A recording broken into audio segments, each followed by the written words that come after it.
on the amateur radio bands all around the world every week, broadcast on low-power AM and FM stations all across the United States, and one of the first podcasts on the internet. We are This Week in Amateur Radio, the worldwide premier amateur radio and technology news magazine and bulletin service of the air.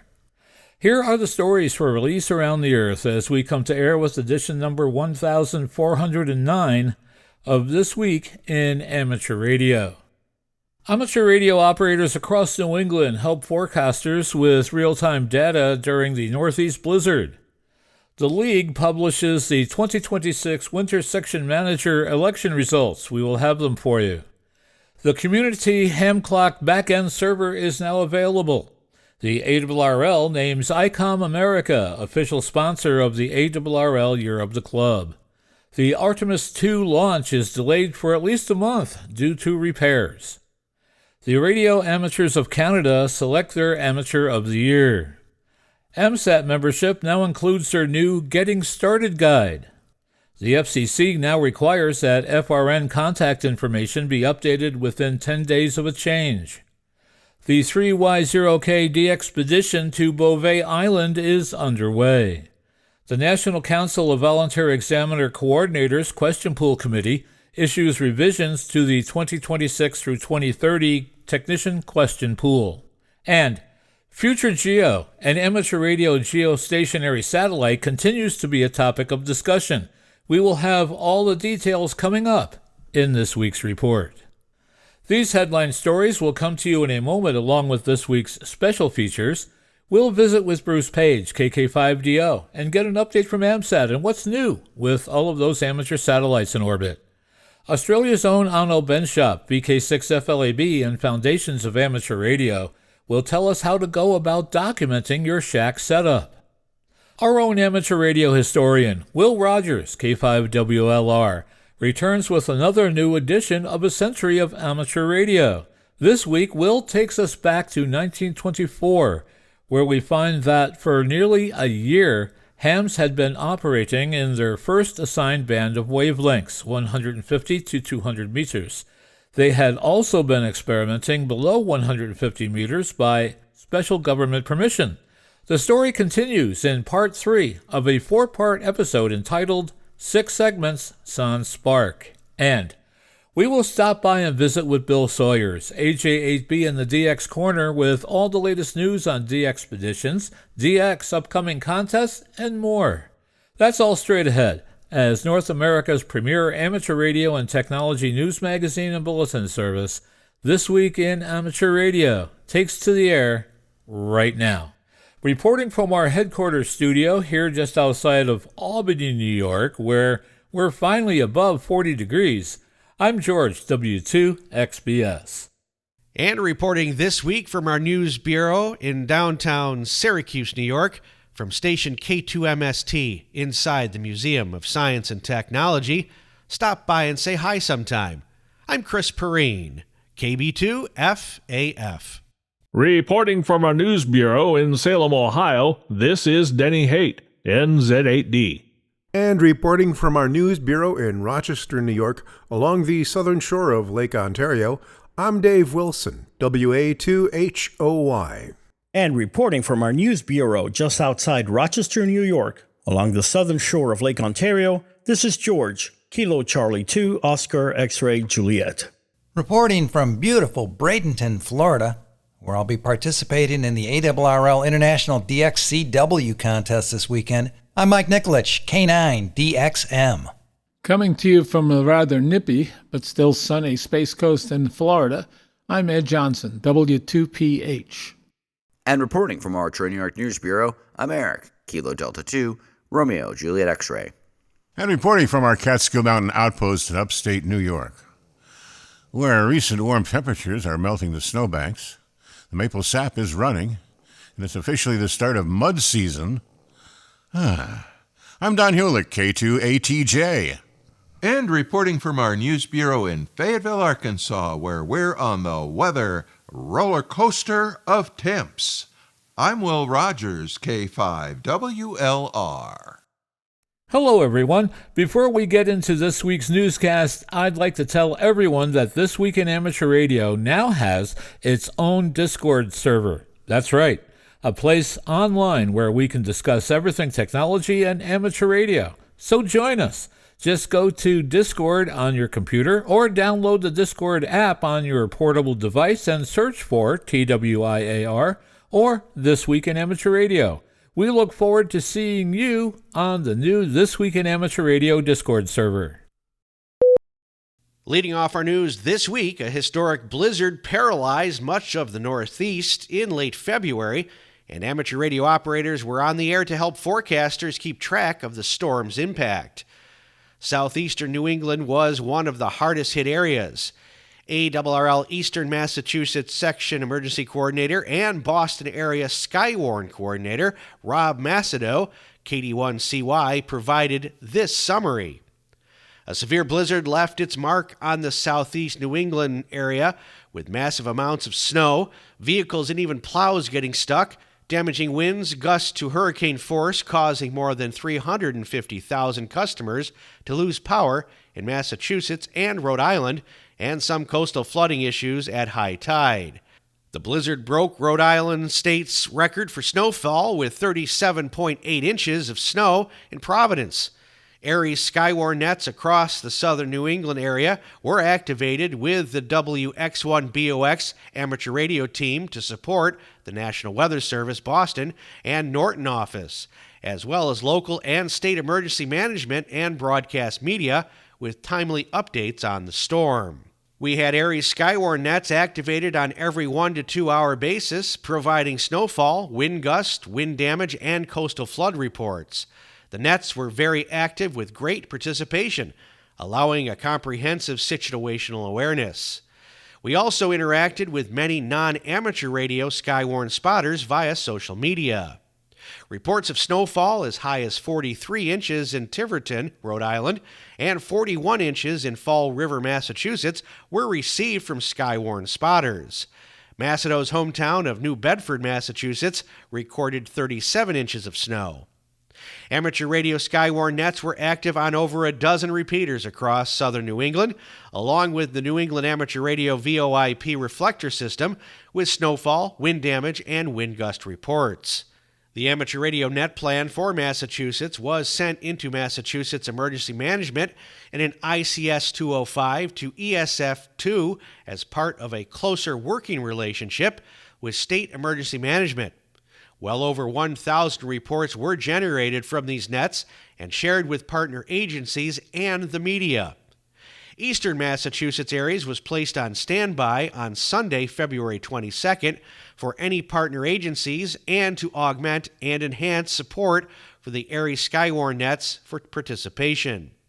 Cape Cod Aries members Chris Rainey, WA1CMR, and Dennis Driscoll, N1DRN, deployed to support operations in the town of Sandwich, providing auxiliary communications between the EOC and a shelter for the town. Their operation was secured on Wednesday evening, February 25th. Amateur radio received media attention on the Weather Channel several times throughout the blizzard. Jim Cantore stated, "When we get all these observation, it comes from Skywarn spotters and amateur radio operators, because when people can't communicate and the phone lines are down, the amateur radio operators are all we got." The WX1BOX website will be updated with a post-blizzard coordination message at the end of the week with more detailed information on the blizzard across southern New England. You are listening to North America's premier news and information service for the amateur radio hobbyist. We are This Week in Amateur Radio.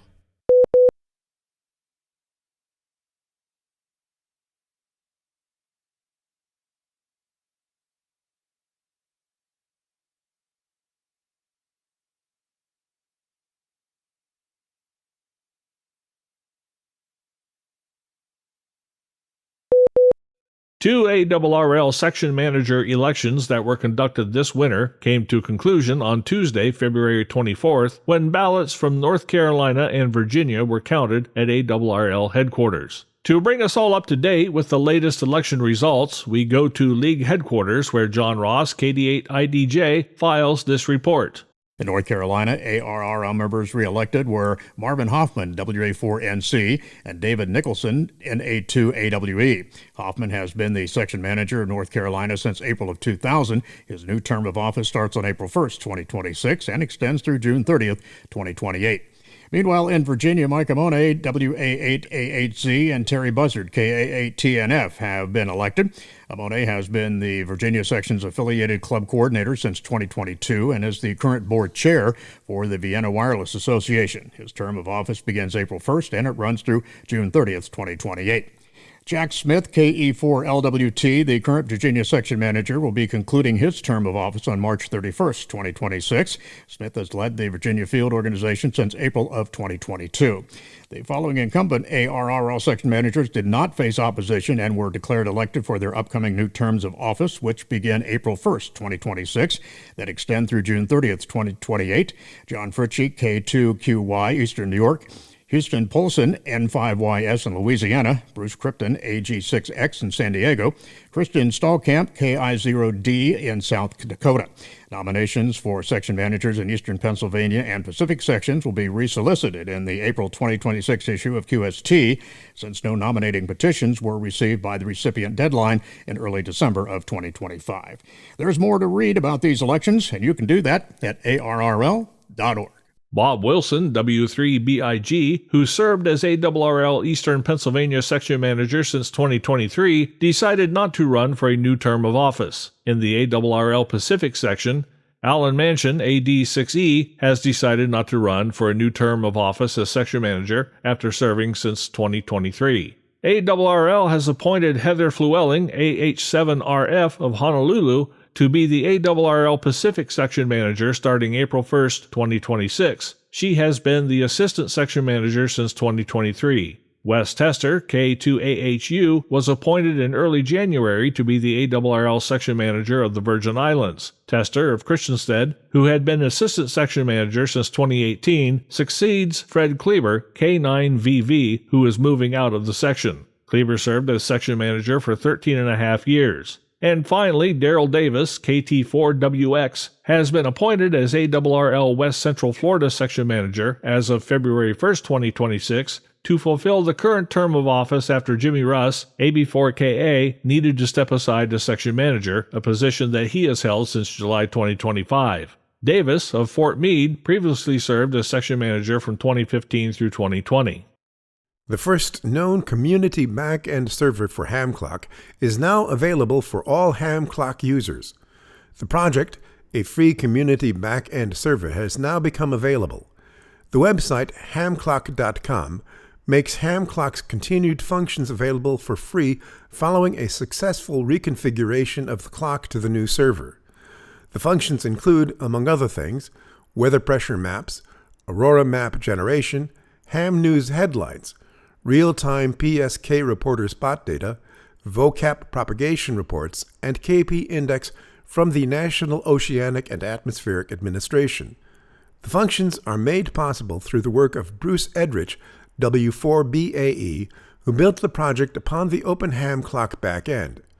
Updating can be done via two simple text changes, either to the hosts file or to the command that starts HamClock.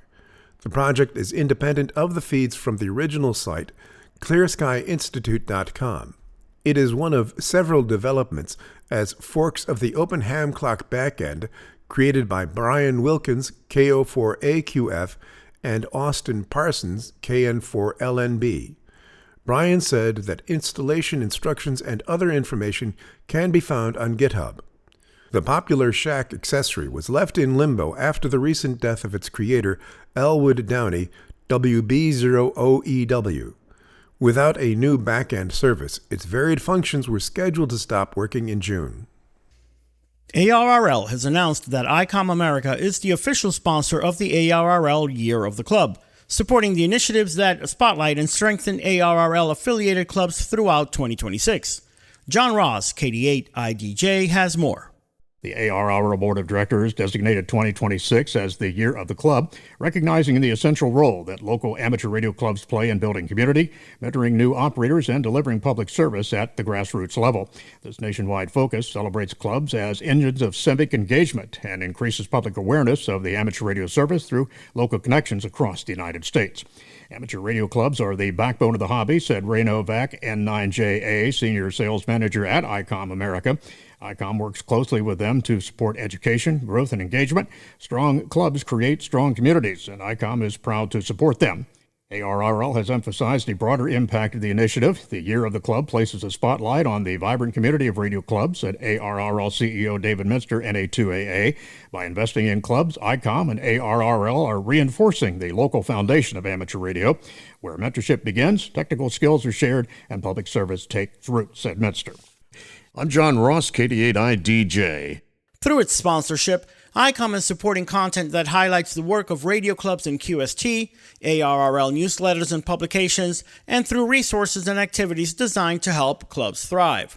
As part of ARRL's broader 2026 activities, ARRL has launched the America 250 Worked All States operating event, a year-long on-air activity encouraging amateur radio operators worldwide to make contact with all 50 states in honor of America's 250th anniversary. Radio clubs are participating and supporting a special endorsement for operators who contact ARRL-affiliated clubs in all 50 states during the year. In addition, clubs and hamfests are hosting W1AW portable activations in all 50 states, creating another endorsement opportunity for participants. ARRL also announced that the theme of 2026 ARRL Field Day, held June 27th and 28th, will be Amateur Radio, a national resource. Since 1933, Field Day has been the largest on-the-air operating event in North America, showcasing amateur radio's readiness to provide resilient communications in times of need while engaging the public throughout hands-on demonstrations and community outreach. This year's Field Day will emphasize club participation and the use of club call signs. For more information about the ARRL Year of the Club, the America 250 Worked All States operating event, and 2026 ARRL Field Day, visit www.arrl.org. If you are looking forward to the launch of NASA's Artemis II moon rocket in March, you're going to have to wait a bit longer. The Artemis II moon rocket is leaving the launch pad at Florida's Kennedy Space Center, but not for its trip in the direction of the moon, at least not yet. As was expected, the rocket is headed towards the Vehicle Assembly Building, on site where NASA can address a helium blockage affecting the rocket's upper stage. The space agency, which had announced an original launch window beginning March 6 for the test flight's liftoff, has said the repair could delay things for a month or so. This is the first crewed moon mission in more than 50 years. 4 amateur radio operators are among the 34 volunteer observers around the world chosen to recently participate in passively tracked radio waves transmitted during the mission. Congratulations to Fred Archibald, VE1FA, and Helen Archibald, VA1YL, who were recently recognized by Radio Amateurs of Canada for their years of amateur radio commitment. The husband and wife team has been chosen to receive the RAC's Amateur of the Year Award for 2025. Married for more than 50 years, they have been almost equally married to their amateur radio involvement, which has included teaching, mentoring, net control, club leadership, and equipment restoration. You can read more about them on the RAC website at rac.ca. You're listening to North America's premier amateur radio and technology news magazine of the air. We are This Week in Amateur Radio, distributed worldwide at twiar.net.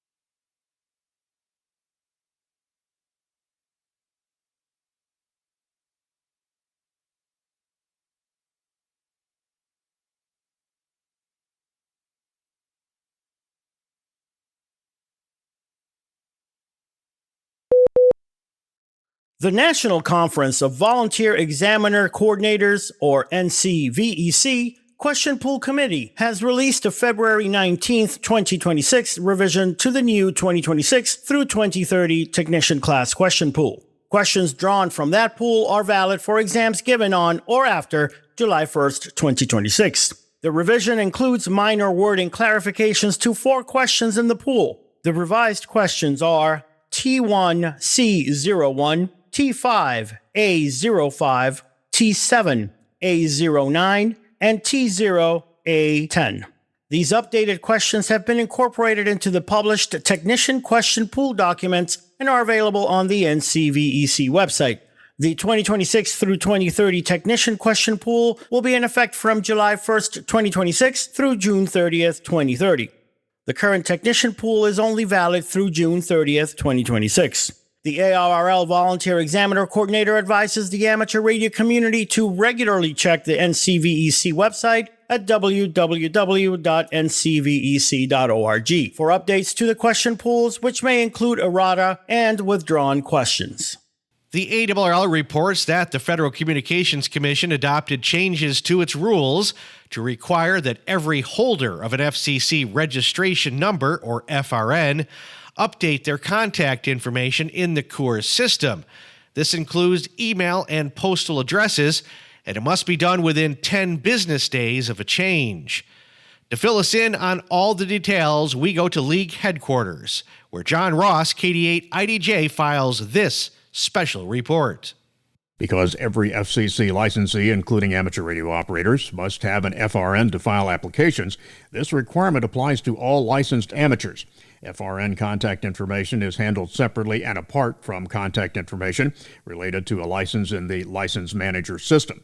Both records must be kept up to date, and each requires a separate update. Until now, no specific deadline existed for updating FRN or license contact information. Instead, the amateur rules at sections 97.21 and 97.23 provide that a license may be suspended or revoked if FCC correspondence is returned as undeliverable because of an incorrect address or email. These provisions remain in effect, as well as the 10-day deadline applicable to FRN information. If your FRN information is current and is not changed, no immediate action is required, but you must adhere to the 10-day rule for future changes. It is recommended to periodically check both the CORS and the license manager systems to ensure contact information is accurate even if no changes have been occurred. The new deadline became effective on February 5th as part of the proceeding that was limited to further constraining robocalls. Although the proceeding focused on robocall issues, the 10-day update requirement applies broadly to all FRN holders. On February 6th, the FCC confirmed in a public notice that the new deadline applies to all FRN holders. The amendment replaces language adopted in 2001 that required FRN holders to keep their contact information up to date, but had not imposed a deadline for doing so. I'm John Ross, KD8IDJ. Numerous requests for clarification from non-robocall interests led the FCC to issue a public notice on February 6th clarifying that fines imposed on those subject to the robocall rules for not keeping contact information up to date do not apply to licensees such as radio amateurs, but that the 10-day deadline does apply to all FRN holders. As part of its youth initiative, AMSAT just published its Satellites in Space coloring book on www.buzzsat.com. The free coloring book is available at no charge in both English and Spanish language versions. The complete title of the coloring book is Satellites in Space, Help Us Live a Better Life on Earth. This theme shows how satellites play an important role in virtually every aspect of modern life. The book includes 12 two-page spreads that illustrate different roles that satellites play and the benefits they provide. For example, one spread explains helping farmers grow bountiful crops for healthy meals on every table. Another spread features teenagers using amateur radio sharing messages and pictures with friends around the world. Each topic also includes a one-page discussion guide for adult leaders to use when working with youth and the coloring books.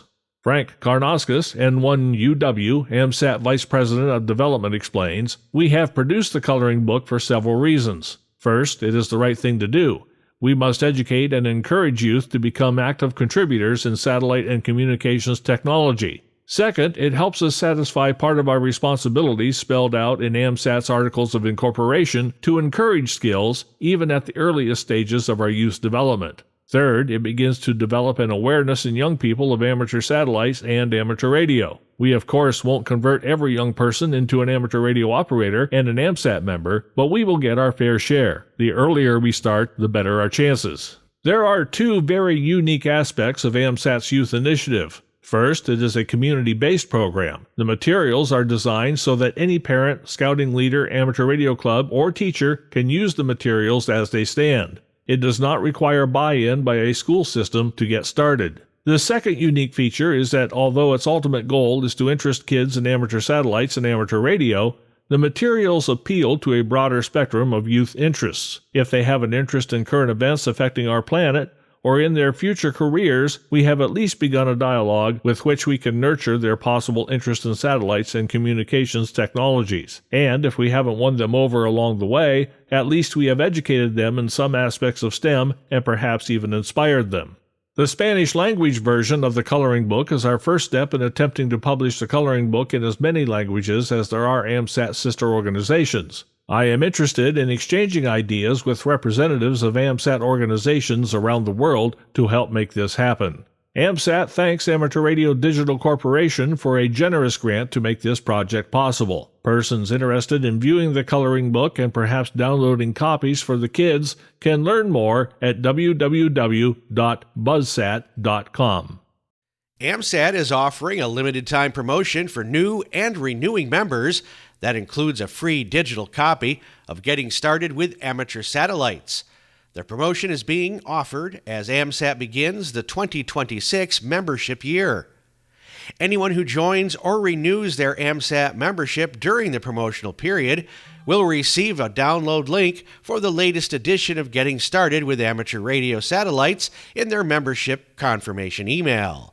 The guide is designed to help radio amateurs understand the fundamentals of satellite operation and serves as a practical reference for both newcomers and operators returning to the hobby. Additional information about AMSAT membership is available at launch.amsat.org. In addition to this limited-time promotion, AMSAT membership includes a subscription to the AMSAT Journal, access to archived issues, discounts on selected items in the AMSAT online store, and opportunities to participate in AMSAT elections, committees, awards programs, and other AMSAT activities and programs. Members may also access archived proceedings from past AMSAT space symposiums through the AMSAT member portal. Beyond these tangible events, AMSAT membership supports development, launch, and operation of amateur radio satellites along with education and outreach efforts.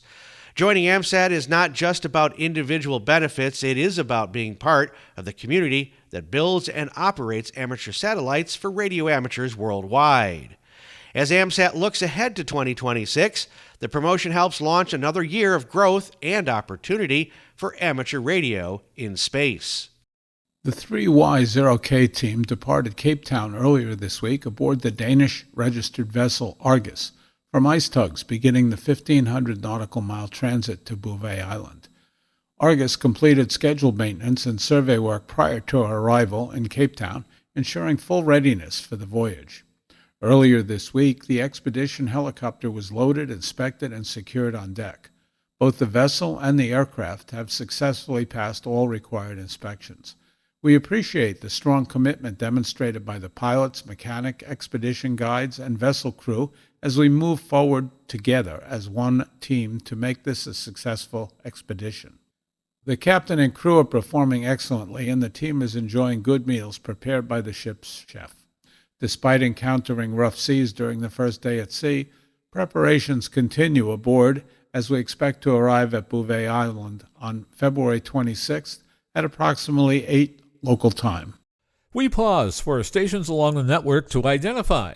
We are This Week in Amateur Radio, available as a stream to your favorite digital device on Spotify, TuneIn.com, Overcast, iHeartMedia, and wherever you download your podcasts.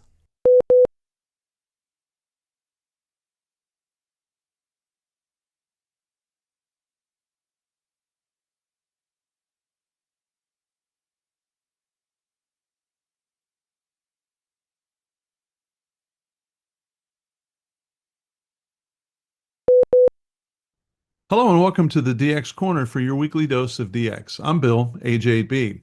Just after you learned FT4, which was just after you learned FT8, and you thought everything had settled, there's a new low signal mode on the horizon. FT2 mode makes its debut. Whiskey Victor 8 Oscar, David, reports that a new digital mode called FT2 has been developed and integrated into the open source WSJTX software by Italy Uniform 8 Lima Mike Charlie Martino using AI. The FT2 mode offers extremely fast 3.8 second cycles, making it much quicker than previous modes, though it operates with lower sensitivity, minus 13 dB, compared to FT8. Wiley says that users should be cautious, even if you install this modified version of WSJTX in a separate directory. It still will write log files to the same location as your main WSJTX installation, so backing up your log files before experimenting is strongly recommended, and that's always a good idea. For more information, visit the HamPass website. Well, that's exciting, and this stuff continues to evolve, and I think it's cool. The following DX information comes from Bernie, W3UR, editor of the Daily DX, the Weekly DX, and the How's DX column in QST. If you would like a free 2-week trial of the Daily DX, your only source of real-time DX information, just drop me a note at thedxmentor@gmail.com. And I've had several listeners and viewers do that, and they've been very happy with the results, so don't hesitate to check it out. To say that the world has been waiting on this would be an understatement. We have an update on the Bouvet DXpedition 3 Yankee 0 Kilo. They have left Cape Town, South Africa. The 3 Yankee 0 Kilo team has departed Cape Town aboard the Danish registered vessel Argus from ice tugs, beginning the 1,500 nautical mile transit to Bouvetoya. Argus completed scheduled maintenance and survey work prior to her arrival in Cape Town, ensuring full readiness for the voyage. Earlier this week, the expedition helicopter was loaded, inspected, and secured on deck. Both the vessel and the aircraft have successfully passed all required inspections.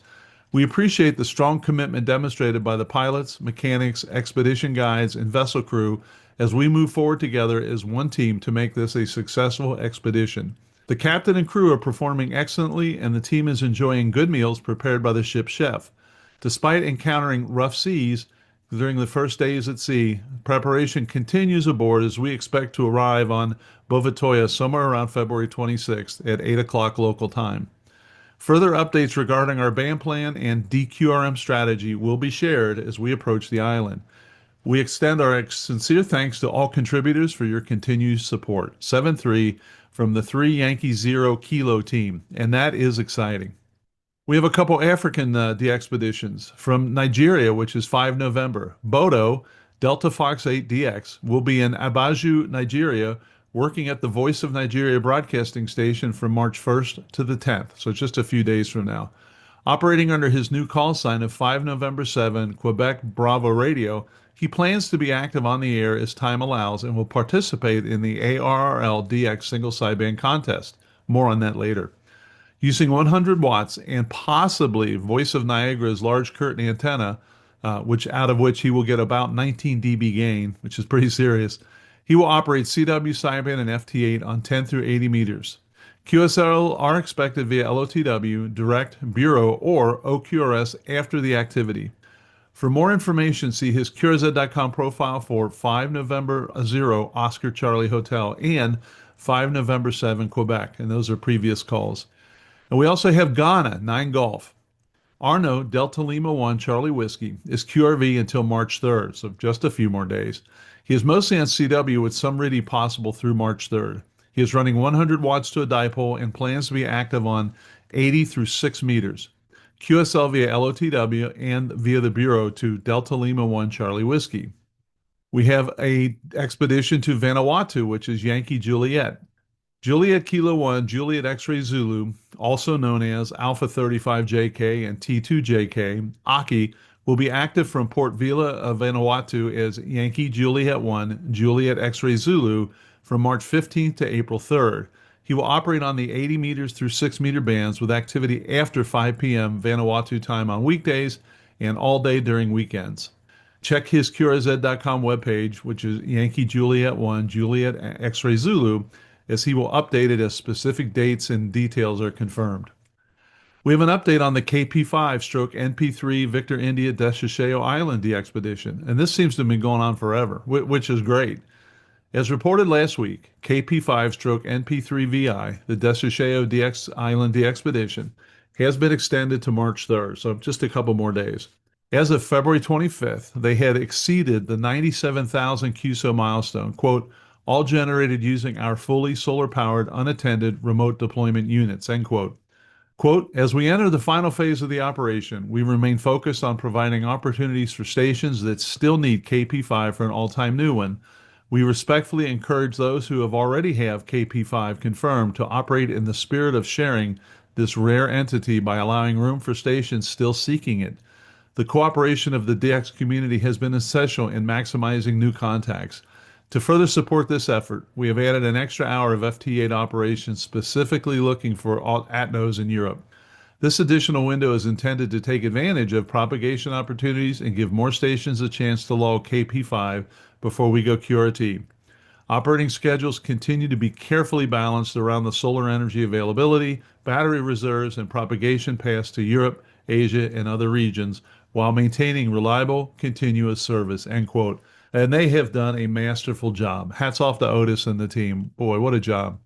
We have an update on St. Bartholomew, Fox Juliet. On February 12th, Andreas, DK6 Alpha Sierra, February through March 2026, Fox Juliet stroke Delta Kilo 6 Alpha Sierra operation from St. Bart's.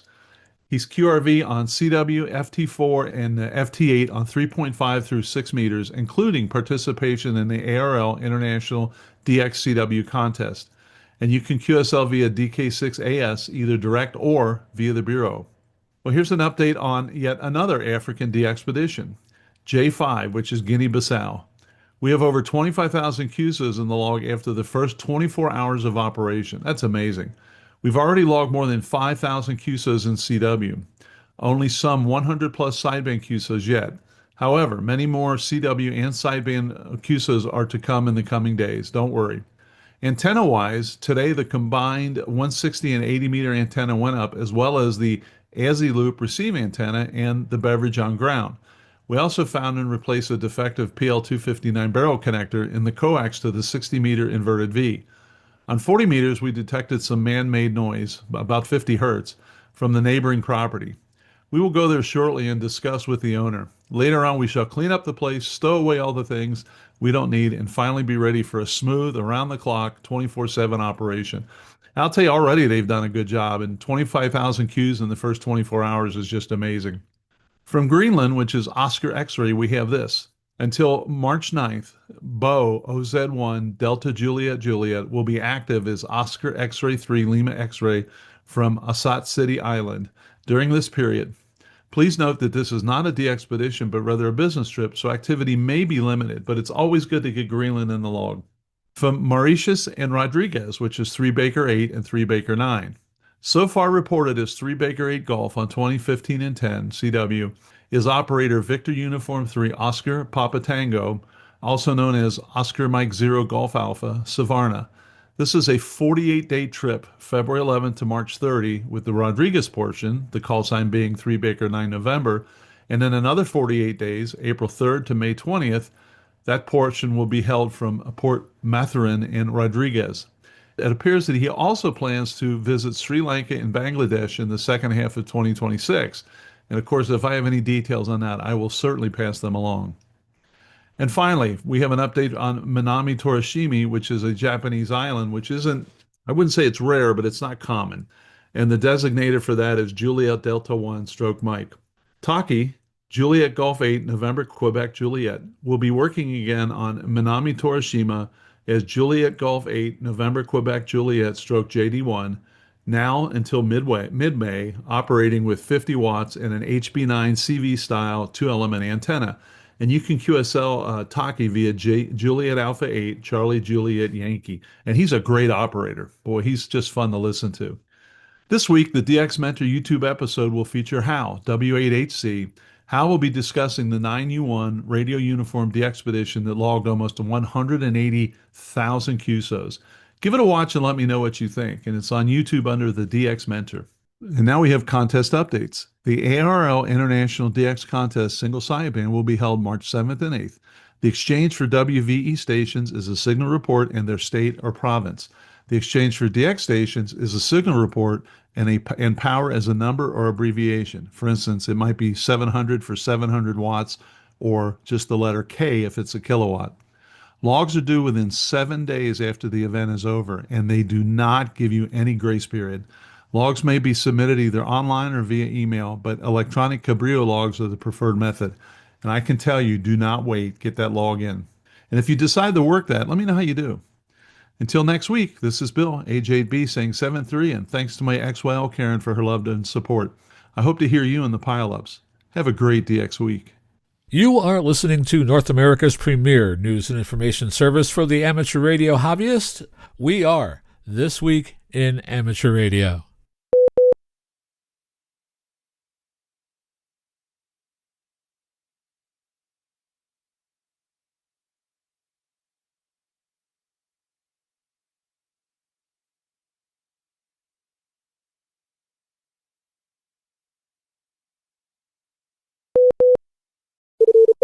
Foundations of Amateur Radio.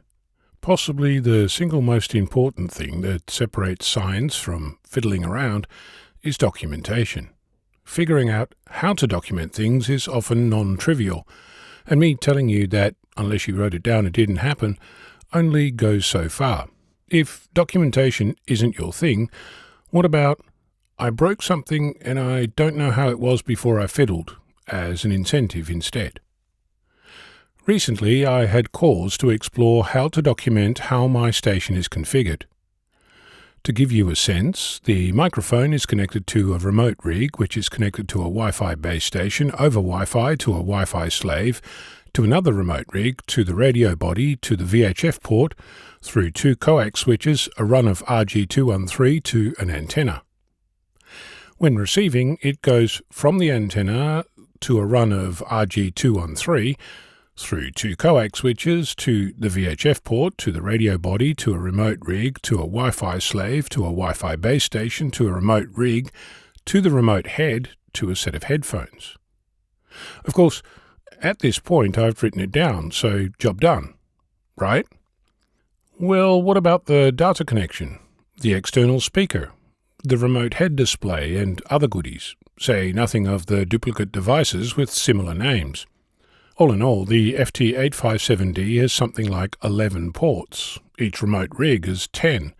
So just wording it is a start, but hardly qualifies as documented. What if we drew a picture instead? At this point, you could pull out your crayons and start scribbling on a sheet of butcher's paper, and that would be a fine start. But it would be difficult to share with me or anyone else, and updating it would be a challenge, let alone versioning it. As it happens, we're not the first people to have this issue. In the 1980s and 1990s, researchers at Bell Labs were trying to figure out how to draw graphs, and from that work, a language, DOT, since everyone is a fan of the DAG of tomorrow, and a series of tools, which today are known as GraphViz, made the visualization of relationships possible without the application of coloured wax on dried cellulose fibre. In my other computing job, I had cause to visualize the relationship between 1 million or so nodes, allowing me to discover a specific node that was directing all traffic, where I could insert my debugging code. But it was only possible thanks to these free and open source tools. While the DOT language isn't particularly complex, it occurred to me that for someone not conversant with the syntax, we can start even simpler, with a CSV text file that shows the relationships between each device and convert the CSV to dots and, in turn, to a picture. For example, I documented the relationship between the radio and the antenna by adding 5 lines to a CSV file. Essentially, FT857D to VHF port to VHF coax switch to VHF grounding switch to RG213 to antenna. In all, to document everything except power, since I haven't decided how I want to describe it, I used a CSV with 47 lines. On the face of it, that might sound ridiculous. But I can tell you it shows all the sockets on the FT857D, all the sockets on both remote rig devices, and the relationships between them. With it, anyone can duplicate my setup. Having previously spent some quality time learning various aspects of the DOT language, I figured I could write a little script to convert CSV files to DOT. But being of the generation of software developers with the attitude, why write something if someone else already did, I discovered that Reinier Post at the Eindhoven University of Technology has a delightful collection of scripts, including one, appropriately named, CSV to DOT. Written in Perl, the only language that according to some looks just as impenetrable before and after encryption, the tool works as advertised and makes a DOT file that you can then visualize using GraphViz. Of course, there's Python scripts lying around that claim to do the same, but I wasn't keen to install the kitchen sink just to try them.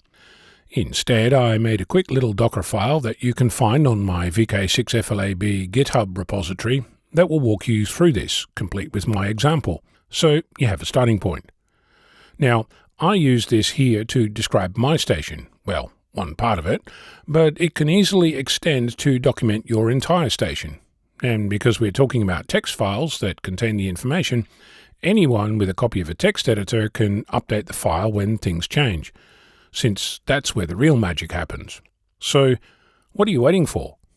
Documentation? I'm Ono, Victor Kilo 6, Foxtrot Lima, Alpha Bravo. From 171 astronomical units away, Voyager 1 is still calling home, and the small Dutch radio telescope just proved its faint signal can still be heard across the void. Using the historic Dwingelo Radio Observatory, the team managed to capture one of the faintest transmissions ever recorded from a human-made object in deep space. Launched in 1977, the Voyager probes have operated for nearly half a century, completing flybys of major planetary bodies before heading toward interstellar space. Voyager 1, the first to launch, is now about 171 astronomical units from Earth, with one astronomical unit defined as the average distance between Earth and the Sun. On November 13th this year, Voyager 1 is expected to reach a new milestone, one full light day from Earth. Once that threshold is crossed, any communication with the spacecraft will require at least a full day for a signal to travel one way. The distance alone underscores the scale of the recent amateur detection, a signal barely stronger than silence. According to NASA, Voyager's signal reaches Earth at a power level of just 10 exponent negative 16 watts, roughly 1 part in 10 quadrillion. The agency notes that a modern digital watch operates at a power level 20 billion times greater than the power striking a deep space network antenna from Voyager. Despite those odds, the Amateur Radio in Space AMSAT group used the Dwingelo radio telescope in the northeastern Netherlands to detect the spacecraft's carrier signal. The group had previously picked up Voyager 1 in 2006 when it was 14.7 billion kilometers away. Since then, the spacecraft has traveled billions of kilometers further, making the signal significantly weaker. In all these years, Voyager has traveled a lot of distance, Thomas Telkamp, an active volunteer at the Dwingelo Radio Telescope, said at the AMSAT Symposium. So the signal is really weaker at this point than it was years ago. The Dwingelo Telescope was not originally designed to receive Voyager's 8.4 GHz telemetry. According to the CA Mueller Radio Astronomy Station, or CAMRAS, a new antenna had to be mounted because the dish was built for lower frequencies. At higher frequencies, the mesh surface of the dish becomes less reflective, making the reception of faint signals even more difficult. That technical constraint added another layer of complexity to the effort. To isolate the extremely weak carrier signal from background noise, the team relied on orbital predictions of Voyager 1. According to CAMRAS, they corrected for the Doppler shift caused by the motion of both Earth and Voyager 1. Once adjusted, the signal became visible live in the telescope's observation room, and later analysis confirmed that the Doppler shift matched that of Voyager 1. While Voyager 1 remains operational, the spacecraft has shown signs of age. A diminishing fuel supply has forced NASA to shut down some scientific instruments to keep core systems running. There have also been technical glitches, including a period when Voyager 1 transmitted a garbled pattern of zeros and ones due to corrupted memory. In another incident, the spacecraft shut down its main transmitter entirely. That issue was resolved in October 2024 when engineers switched temporarily to a backup transmitter that had not been used since 1981. Since then, communication with the spacecraft has been steady, with NASA's Deep Space Network continuing to receive data from both Voyager probes. Even so, the mission is gradually winding down. With fuel supplies running low, Voyager 1 is expected to power down permanently in the early 2030s. For now, though, more than 25 billion kilometers away, it is still whispering, and both NASA and a handful of determined amateurs are still listening. You are listening to This Week in Amateur Radio, available to download as a podcast from anywhere on the web podcasts are available.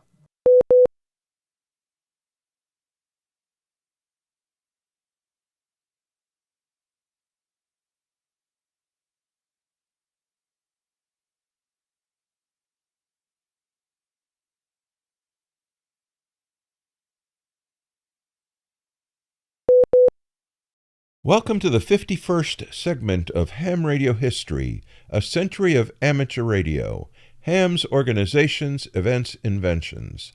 I'm Will Rogers, K5WLR. With appreciation to Chris Cadella, W2PA, for his permission for us to use his website for these segments, we bring you this next chapter of Ham Radio History. 6 segments sans spark. This is part 3 of this segment. The conference recommended allocations that were nearly the same as those announced by the department in July and had been in use ever since. Its conclusions were termed advisory and would not become official until the Department of Commerce adopted them, which was expected to happen soon.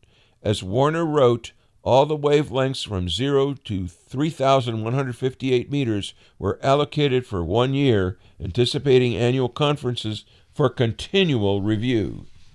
Here's the chart, wavelength in meters, and the allocation.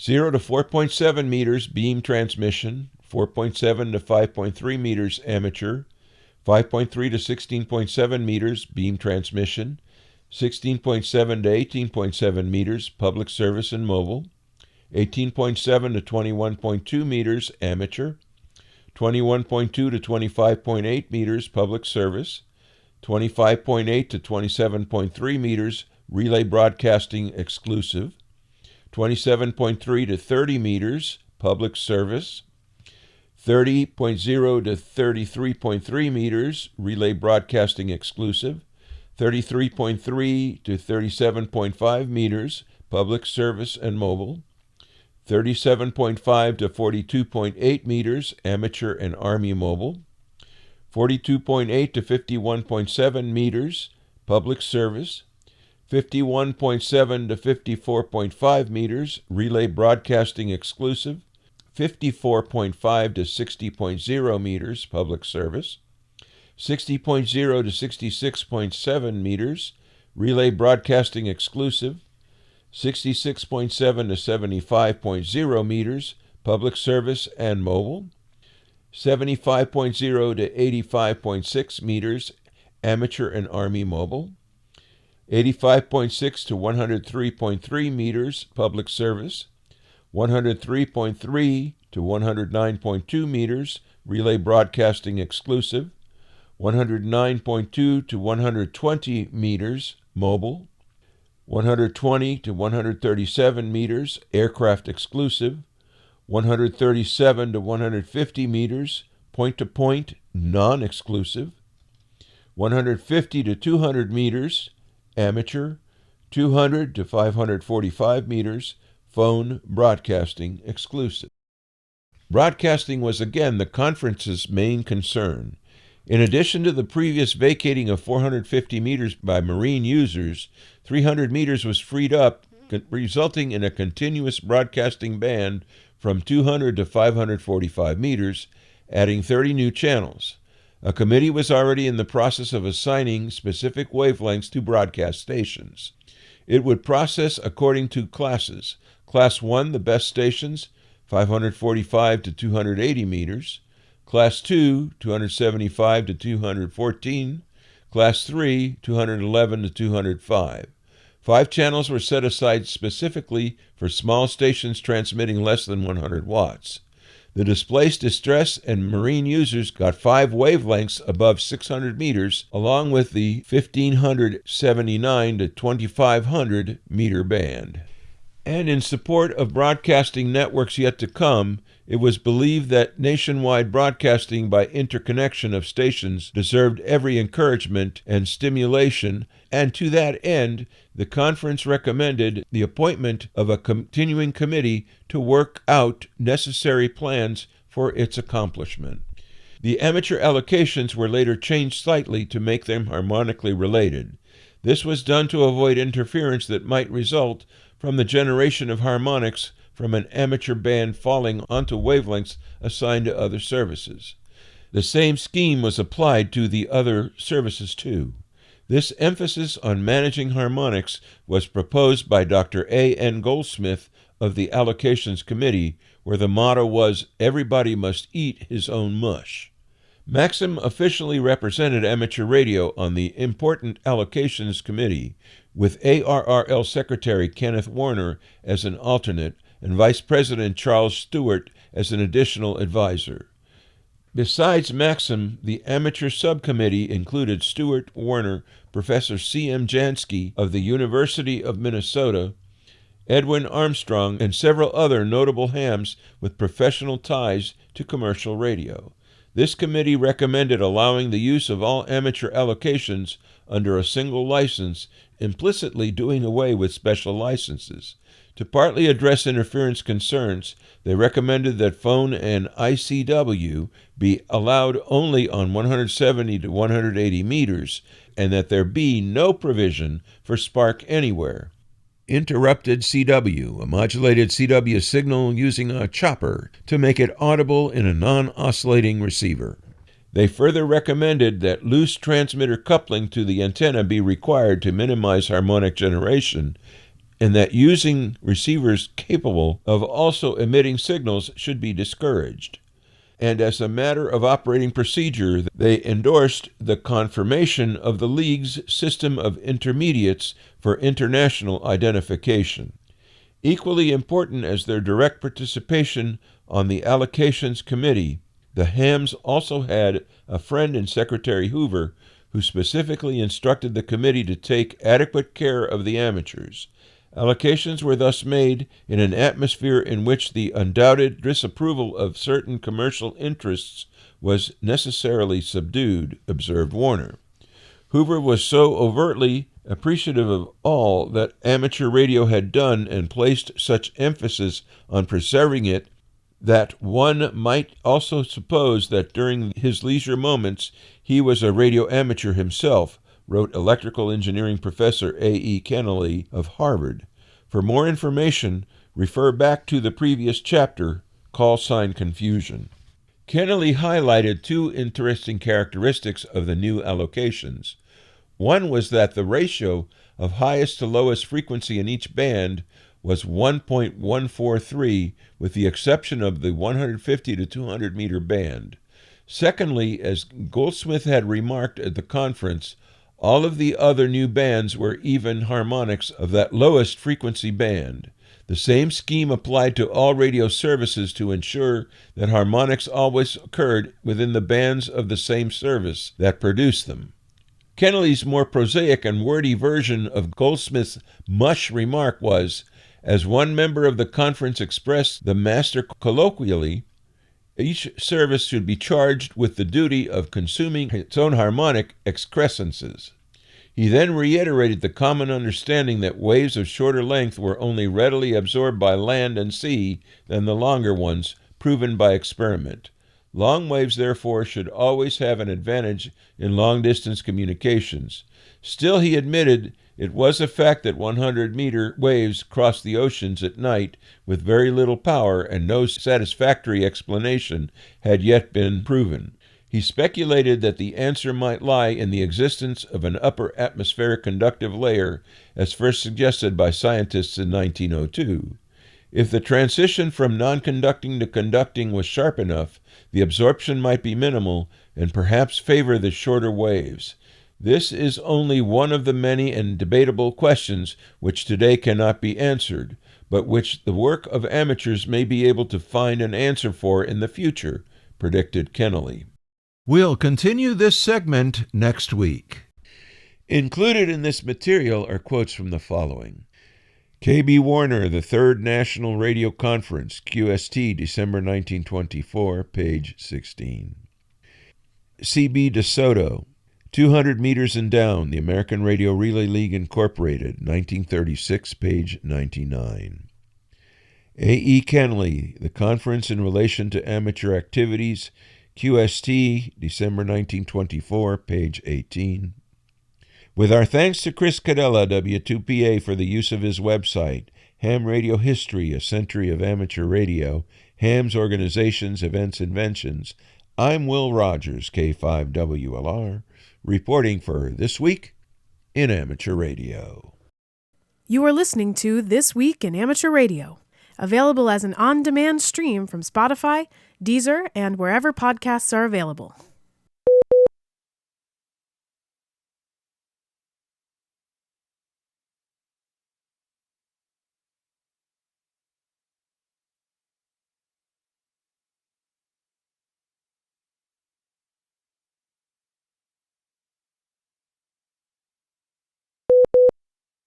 Bruce Page, KK5DO, is here now with this week's AMSAT report. Bruce? Thanks, John. I know there are a lot of you working the satellites with an HT or mobile radio. You're aware that you need to adjust for Doppler with both bands. This is difficult to do with an HT and even the mobile radio. To solve this, you adjust only the higher of the two frequencies, and that would be the 70 centimeter band. Let us look at SO50. The 70 centimeter band center frequency is 436.795 megahertz. Your radio default step is probably 5 kilohertz. You'll set a memory for decimal 780, 785, 790, and the center 795, then going up at 800 and so on. You're doing great so far. As you tune, when you hit the sweet spot with one of those frequencies, you hear the satellite great. However, you are still missing some good parts, and there's a way to fix that. I have a mobile radio in the car, as well as a bunch of HTs. You can do this with any mobile radio or HT. It does not matter the manufacturer. Before you start loading all these frequencies into memory, write them on a piece of paper. Then go into the setting for your radio. Mine has a step at 5.0 and then 6.25. If you take the center frequency of 436.795 megahertz and subtract 6.25 kilohertz, you get 436.7875. Look at the list you wrote when subtracting the 5 kilohertz, and you will see that this falls between 436.785 and 436.790. Magic! You have an extra sweet spot to plug into memory. You can do this on the higher side from center as well. Now, program the radio with the 5.0 steps, and when you're ready to insert the 6.25 step, change it in the radio, program that memory spot, then switch back to 5.0. The more sweet spots you can program, the better you will hear the satellite. Hope that helps you hear a little bit better.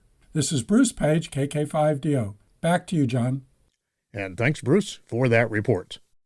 It is time for this week's look at the solar weather forecast and the terrestrial propagation forecast. Solar activity remains at low levels due primarily to C-class flares just beyond the southeast limb near S21. The largest was a C5.3 flare which occurred on February 25th. On the visible disk, an approximate 5-degree filament eruption was observed centered near S08W27 with an associated C2.6 flare.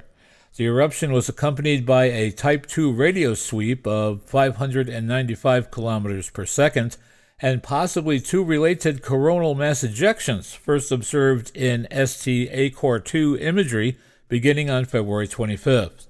Two coronal mass ejections were observed off the northeast and east limbs in the imagery. However, SOHO and LASCO C2 imagery only showed the northerly CME. Analysis of the CMEs is in progress.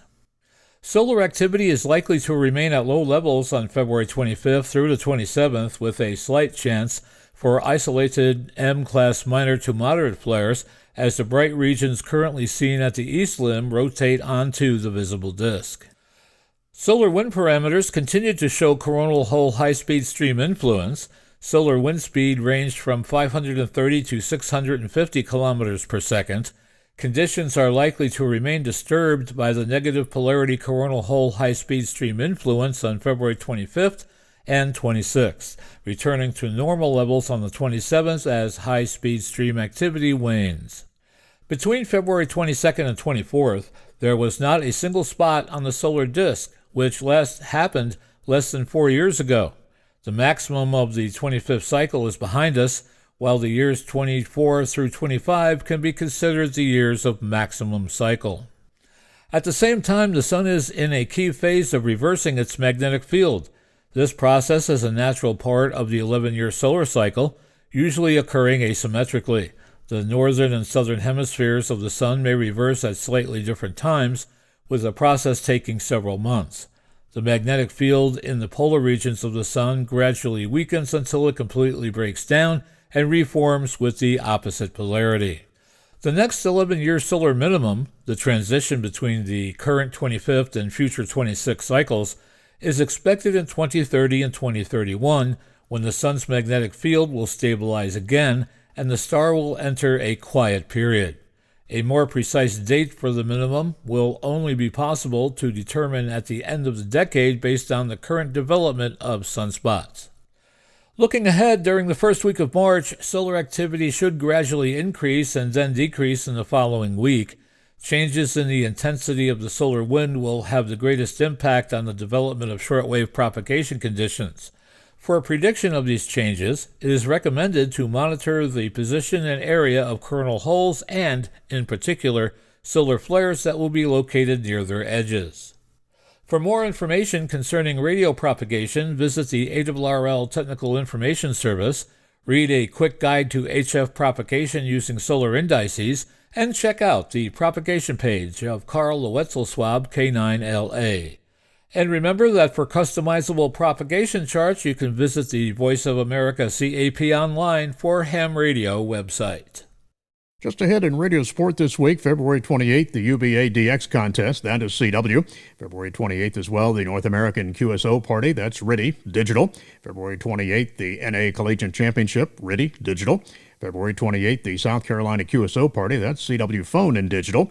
March 1st, the NSARA contest, CW Phone and digital. And on March 1st and 2nd, the North Carolina QSO Party, CW Phone and digital. And remember to visit the ARRL contest calendar for more events in your area. Upcoming Section State and Division Conventions, February 27th through the 28th, the ARRL Southwestern Division Convention, that's in Yuma, Arizona. February 28th, HamCon, ARRL Vermont State Convention in Colchester, Vermont. March 6th and 7th, the Birmingham Fest, hosting the ARRL Alabama Section Convention, that's in Trussville, Alabama. And on March 15th, it's Winterfest 2026, the National Capital Area Ham Radio Fair, ARRL Virginia State Convention, that's in Vienna, Virginia. And don't forget to search the ARRL Hamfest and Convention database to find events in your area.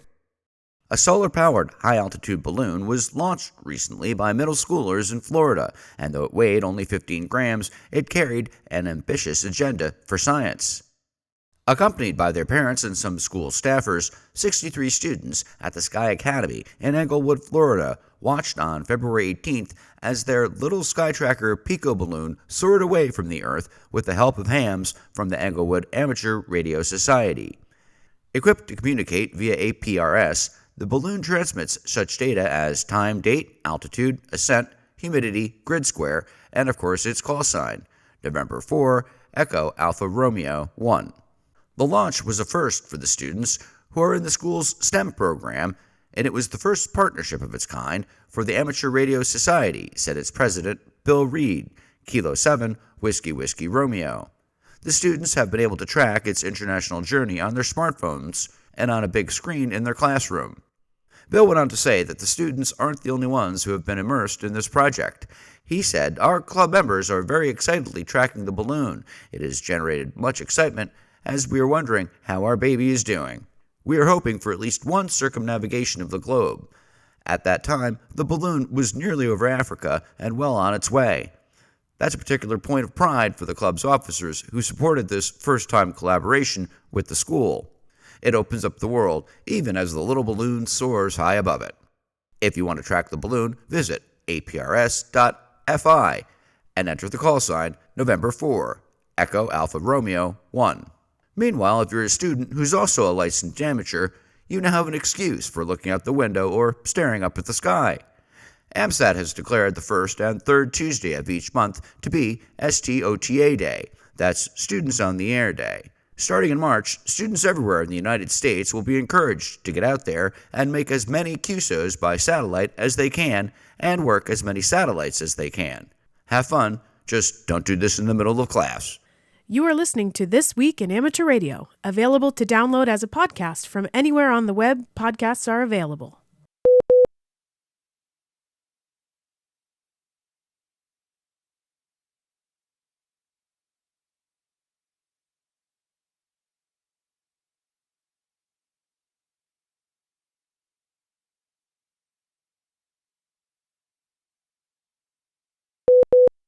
Crew 12 has arrived aboard the International Space Station, and amateur radio operators, as usual, are part of the group.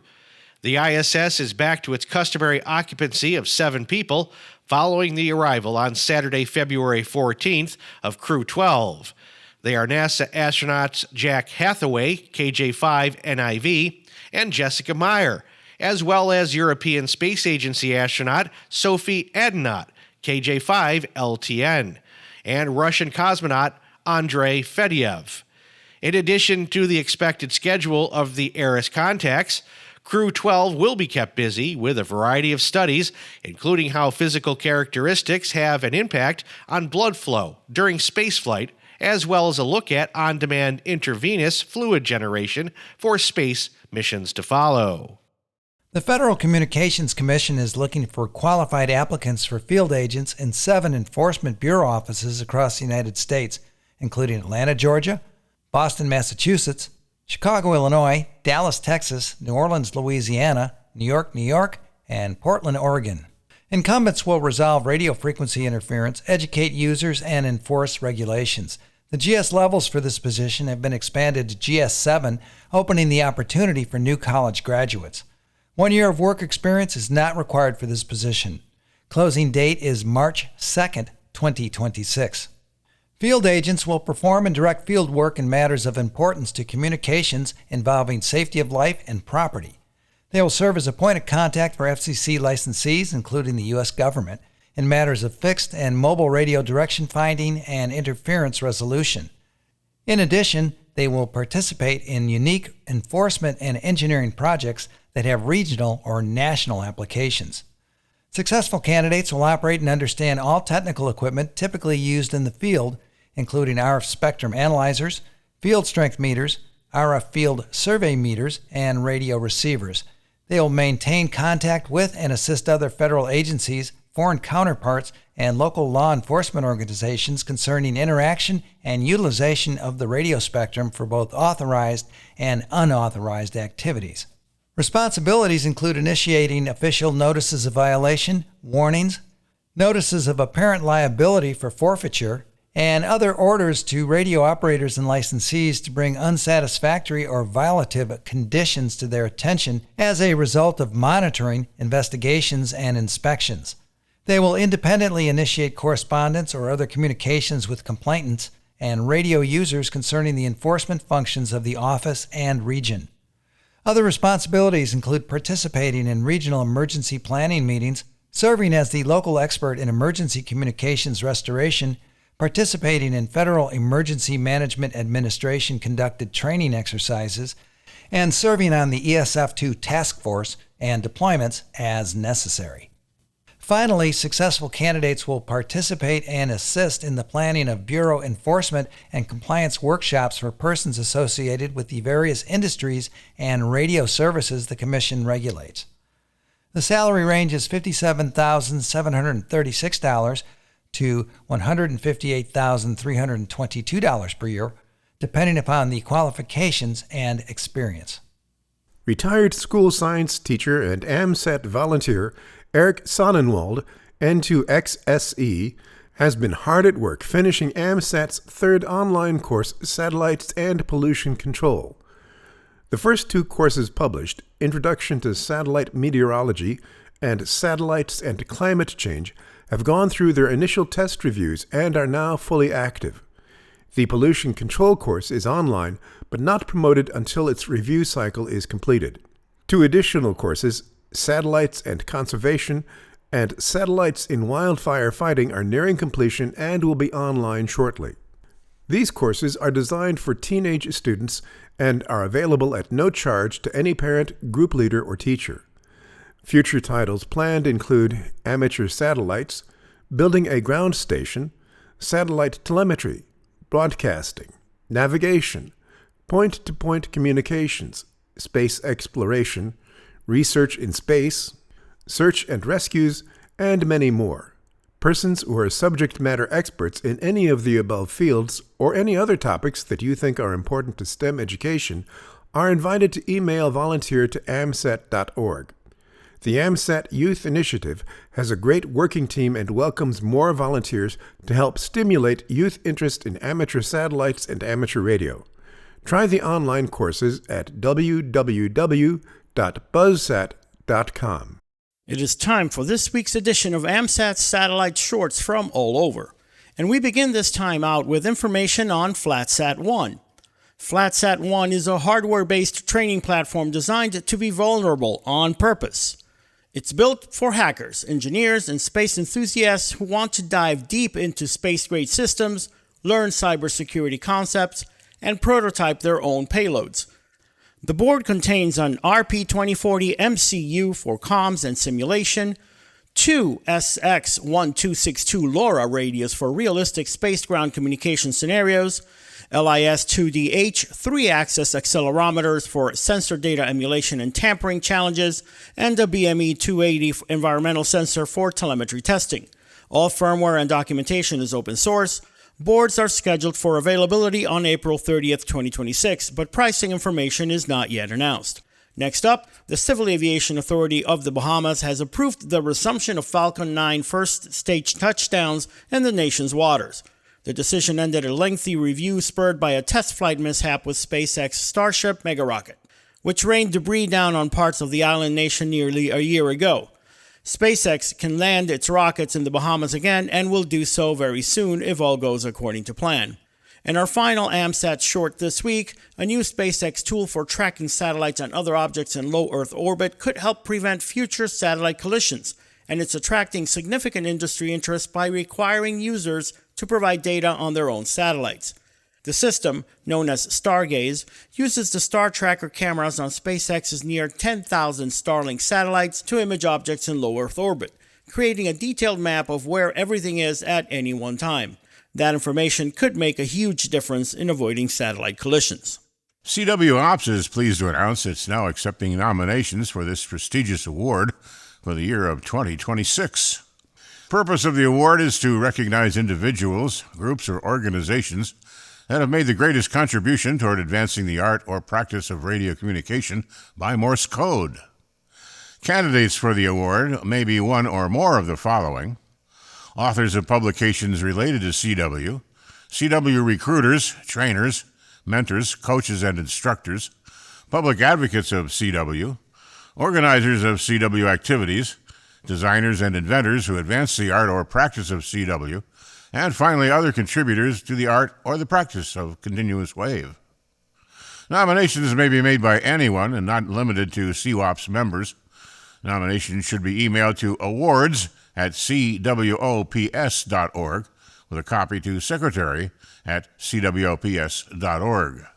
A dedicated defender of the amateur radio spectrum in the International Amateur Radio Union's Region 1 has become a silent key. Colin Thomas, G3PSM, who served as president of the Radio Society of Great Britain from 2008 to 2009, was known throughout Region 1 of the IARU as an active advocate for the well-being of the amateur radio spectrum. According to his obituary on the RSGB website, Colin's greatest efforts within the region included the defense of existing allocations and the acquisition of 136 kHz and 472 kHz for amateur use. He also pushed for allocations at 5 MHz and for expansion of 7 MHz. Colin died on Tuesday, February 17th, following a short illness. His involvement with IARU Region 1 included serving as its HF manager from 2005 through to 2008. In 2017, IARU Region 1 presented Colin with the Roy Stevens G2BVN Memorial Award for his service and dedication to international amateur radio. We pause for stations along the network to identify. We are This Week in Amateur Radio, available as a direct download on our website at www.twiar.net.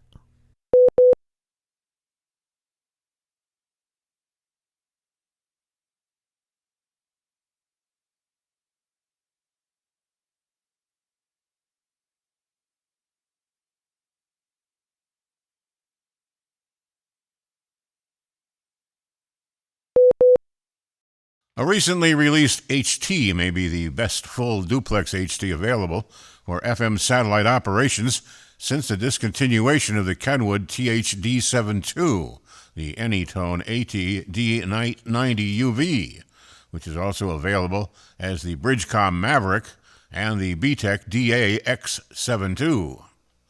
The Anytone AT-D8090UV is a dual-band VHF, UHF, DMR digital, and analog handheld radio with built-in Bluetooth, GPS, and APRS capability.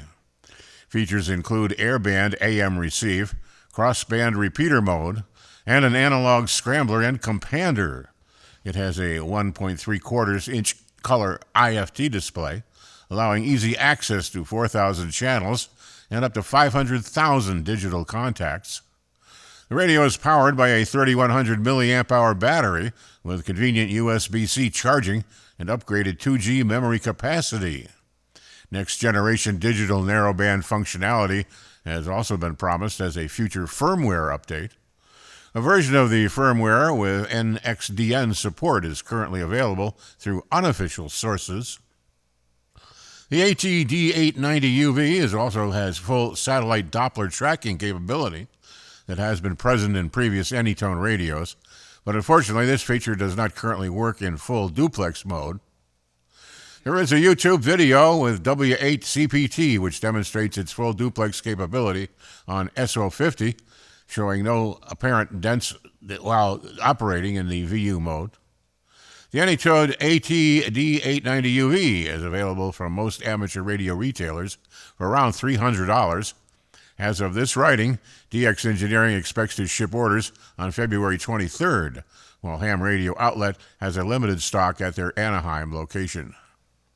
The Worldwide Radio Operators Foundation, Incorporated, announced that it has assumed responsibility for WRTC.info, the long-standing community website dedicated to preserving the history of the World Radio Sport Team Championship, or WRTC. WRTC is an on-site ham radio competition held every 2 to 6 years.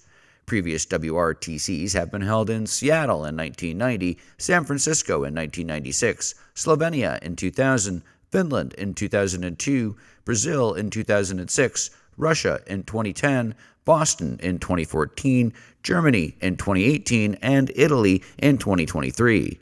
The next competition will take place this July in the United Kingdom. WRTC event information is in many places on the internet, and the website is dedicated to collecting information from all WRTC events.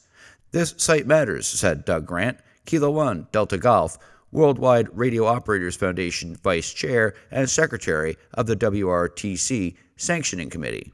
WRTC.info has become the most complete public record of WRTC, how the events were run, who participated, and how the competition has evolved. Ensuring that history is preserved accurately and responsibly is important to the entire radio sport community, and the Worldwide Radio Operators Foundation is pleased to help provide continuity for that work. An amateur radio club in New Mexico has become the beneficiary of a statewide transition by first responders to a new digital microwave communications system on 700 megahertz. In Socorro County, officials have transferred the use of their older mobile VHF communications trailer to the Socorro Amateur Radio Association. The association had been borrowing the trailer for quite some time for members' use during field day at the San Antonio Fire Station, as well as for the group's emergency operations. One of the members, Alfred Brown, AC5BX, said that the county's action now means that the hams will have full-time access to the trailer and will be able to use and maintain everything in good working condition for the next 4 or 5 years. Meanwhile, New Mexico's Department of Information Technology continues reducing its reliance on analog VHF, bringing first responders throughout the state onto what they consider to be a more secure digital trunking network. Hams and other technical enthusiasts who are coming to San Ramon, California for PacificCon 2026, the ARRL Pacific Division Convention, can look forward to a separate event on their calendar taking place just down the street. The Zero Retries Digital Conference is back for its second year. Organizers have announced that the Roundhouse Conference Center will be hosting the conference in October 15. Attendees who arrive early will also have the opportunity to visit the Computer History Museum in Mountain View, California. Registration is not yet opened and is still planning a work in progress for the Zero Retries effort. Organizers stress that if you have plans to attend both events, PacificCon is a separate activity taking place on October 16, 17, and 18, and you'll need to register for that at pacificon.org. The Zero Retries Newsletter's inaugural conference was held in September of 2025 in Washington State. The Worldwide Award, a massive 31-day ham radio event celebrating global communication across as many countries as possible, has inspired a similar event coming up in March. This one is just for YLs. Taking their cue from the successful Worldwide Award of the past few years, organizers are launching the YL WWA. YLs from far and wide will be calling CQ for hunters anywhere in the world. A shorter version of the month-long event, this activity will be happening only from the 9th to the 16th of March, with YLs using their own call signs and their preferred modes.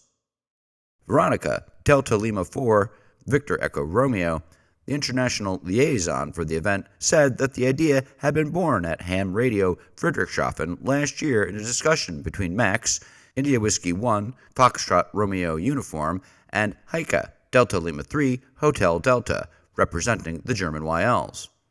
Veronica said it is the first international radio project designed to bring together the largest number of YLs globally in a single event. Logging will be done live by the activators without the need for hunters to submit logs. She added hunters just need to go on the bands and enjoy the radio. Details about the event, including rules and awards, are available on the internet. You will also be able to see which YL activators have already signed up. You're listening to North America's premier amateur radio and technology news magazine of the air. We are This Week in Amateur Radio, distributed worldwide at twiar.net.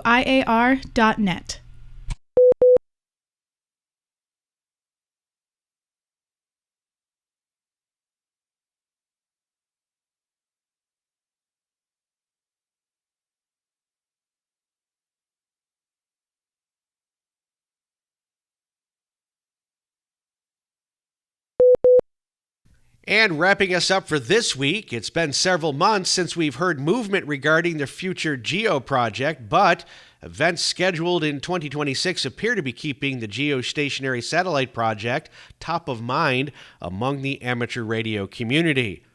A presentation by AMSAT President Drew Glassbrenner, KO4MA, at Hamcation 2026 spoke to the value of a project like Future GEO and what it could bring to the Americas, along with his desire to see such a project succeed.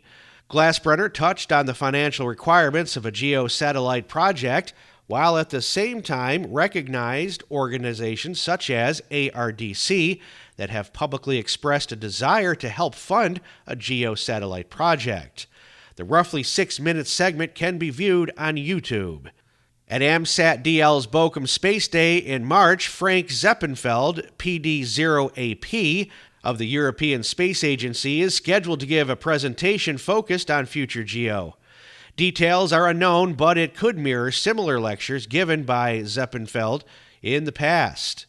A future GEO community workshop will take place at Ham Radio 2026 in Friedrichshafen to which all QO100 users are cordially invited.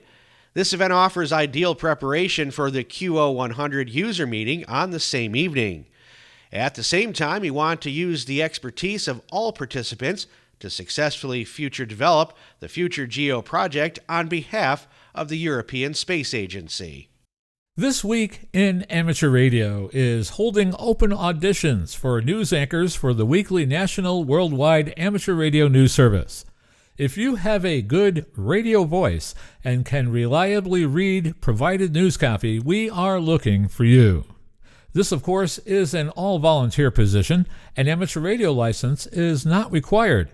You must have a high-quality microphone, headset mics are not used, and be familiar with audio editing software to record and edit your finished news stories before uploading. If you would like to try out for a weekly or bi-weekly anchor position with North America's premier amateur radio news on air and podcast, please send an email to our producer, George, W2XBS.